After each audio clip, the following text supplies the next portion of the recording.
پچھلے زمانے کی ایک بات ہے کہ ایک پرہیزگار شخص تھے، متقی تھے بنی اسرائیل میں. ایک خاتون جو فحش کاموں میں ملوث رہتی تھی، طوائف تھی یا جیسی بھی، وہ آئی اس عابد کے پاس. یہ پرہیزگار شخص تھا. یہ جب آئی تو کہا کہ رات گزارنے کے لیے میرے پاس کوئی ٹھکانہ نہیں ہے، باہر ٹھنڈی اور بارش ہے، مجھے تھوڑی سی جگہ دے دو.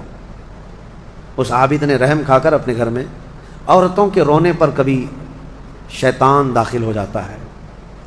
مدد کے لیے عورت رونا دھونا جب کرتی ہے تو اچھوں کا ایمان ختم ہو جاتا ہے. وہ عورت رونے لگی کہ میرا کچھ کوئی سہارا نہیں، بارش میں بھیگ جاؤں گی، میں تڑپ تڑپ کے ختم ہو جاؤں گی. اس عابد شب زندہ دار اس نے اپنے خانقاہ میں جگہ دے دیا. جب رات ہو گئی تو وہ عورت آئی اس کے سامنے آئی اور عریانیت کے ساتھ عجیب و غریب حرکتیں کر کے اس کو گناہ پر ابھارنے لگی. وہ عابد تنہا تھا. وہ قریب آیا، اس کے بعد پوچھا کیا چاہتی ہے؟ کہا چل کوئی نہیں ہے، رات میں کوئی نہیں ہے، ہم لوگ اپنے جسموں کی سکون حاصل کر لیں. اس عابد نے کہا کہ ٹھیک ہے، میں اس سے پہلے تھوڑی دیر میں بھی آتا ہوں، خواہش ہے تیرے ساتھ آ جاتا ہوں، سوتا ہوں، لیکن اس سے پہلے میں دیکھتا ہوں. اس نے کیا کیا، گھر میں جو چراغ جل رہا تھا، بہت اس وقت مشال جلائے جاتے تھے، کرنٹ تو نہیں، لائٹ نہیں، مشال جو جلائے جاتے تھے، اس نے وہ مشال کو قریب کیا. پہلے اس میں اپنی انگلی لگایا تو چمڑی جل گئی، ہاتھ جھٹکنے لگا. وہ خاتون تیار کھڑی تھی، پوچھنے لگی کہ کیا کر رہا ہے؟ کہا رک جا، دیکھ رہا ہوں. تھوڑی دیر کے بعد دوسری انگلی آگ میں لگایا، چمڑی جل گئی.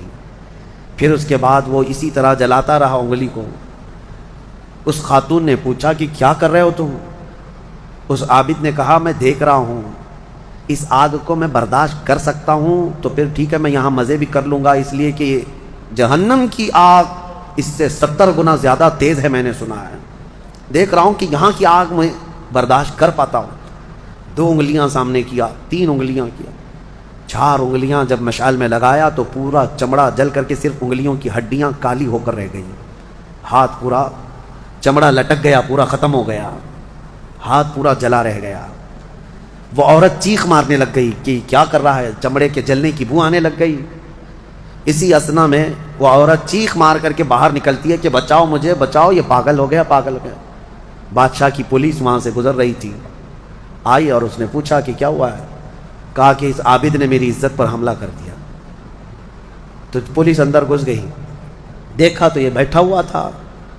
اب آؤ دیکھا نہ تاؤ، حملہ کر دیا اس پر. لوگوں کو باہر پتہ چل گیا کہ ایسا ایسا ہوا ہے. ایک عورت آئی تھی اور اس پر عابد رات کو تنہائی میں اس کے ساتھ منہ کالا کر رہا تھا. تو لوگوں نے مارنا شروع کیا، اتنا مارا کہ وہ عابد مر گیا، انتقال ہو گیا، ختم ہو گیا. اب مسئلہ یہ ہے کہ اب لوگوں میں یہ بات پھیل گئی کہ اتنے سالوں جس کو ہم نے عبادت میں دیکھا تھا، وہ ایک عورت کے چکر میں آخری وقت بہک گیا اور منہ کالا کر لیا. اب اس کے بعد اس کو اٹھاتے ہیں، اٹھا کر کے قبرستان میں جب دفن کرنے کے لیے رکھا گیا، قبر میں جیسی ہی رکھتے ہیں، اس قبر میں تیز خوشبو بھر چکی ہے، ہر جگہ سے خوشبو کے جھونکے آ رہے ہیں. لوگوں نے کہا یہ بدکار آدمی کی قبر میں اتنی خوشبو کہاں سے آ رہی؟ اس کو دفن کر دیا اور یہ بات مشہور ہونے لگ گئی. بادشاہ خود بھی آیا، پوچھا یہ کیا مسئلہ کیا ہے؟ تو لوگوں کو جب یہ بات سمجھ میں نہیں آئی تو علماء کو بلایا گیا اور پوچھا گیا کہ کیا مسئلہ ہے. کہا گیا کہ یہ بدکار نہیں ہو سکتا، یہ اللہ کی رضا میں انتقال کیا ہے. اس خاتون کو پکڑ کر لایا گیا، پوچھا گیا کہ کیا کیا معاملہ ہوا تھا، سچ بتا.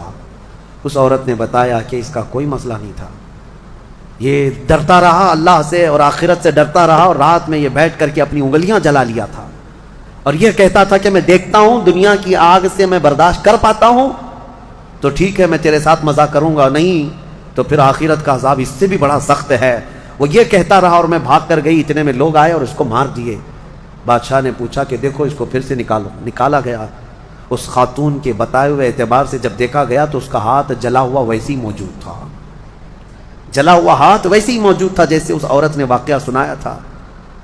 پھر لوگوں نے بہت توبہ کی کہ اس کو مارنے کا کیا گناہ تھا، اس کا جرم تھا، لیکن بہرحال وہ شہید تھا. اس حکایت کو نقل کر کے فرماتے ہیں صاحب حکایت کہ یہ وہ لوگ تھے جن کا ہر کام آخرت سے جڑا ہوا تھا، وہ ایک حرکت بھی کچھ ان کو دنیا میں ڈگمگ نہیں کرتی، ان کے پاؤں کو نہیں پھسلا پاتی. کیوں؟ وہ ڈرتے اس بات سے تھے کہ آخرت میں کیا ہوگا، آخرت میں کیا ہوگا. میرے عزیزو، میں آپ کو بتاؤں، زنا کی جو سزا ہم نے بتائی تھی، اس سے قبل بھی میں نے بتایا، کوڑے مار دیے جائیں 100 یا سنسار کر دیے جائیں، یہ آخرت میں دی جانے والی سزا کا 100واں حصہ ہے. اس سے 100 گنا زیادہ سزا وہاں پر قیامت میں. تو پھر وہ کیسی ہوگی سزا؟ پھر 100 گنا زیادہ سزا کیا ہے؟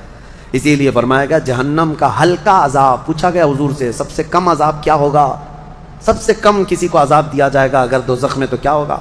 فرمایا گیا کہ اس کو آگ کی جوتیاں پہنائی جائیں گی جس کی گرمی سے اس کا بھیجا پک کر کے ابل رہا ہوگا. یہ سب سے ہلکا عذاب ہے دوزخ کا.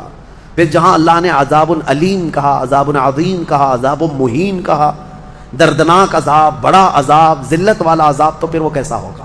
بہرحال خلاصہ کلام میرا یہ ہے، آج ہم نے تلاوت میں یہی پایا کہ لوگوں تم آخرت کے تصور پہ جیتے رہو، دنیا فانی ہے، دنیا فانی ہے، حساب کا ایک دن آئے گا. فمن یعمل مثقال ذرۃ خیرا یرہ ومن یعمل مثقال ذرۃ شرا یرہ. اللہ فرماتا ہے جس نے رائی کے دانے کے برابر نیکی کی وہ بھی دیکھے گا قیامت کے دن، اور جس نے رائی کے دانے کے برابر برائی کی وہ بھی قیامت کے دن دیکھے گا.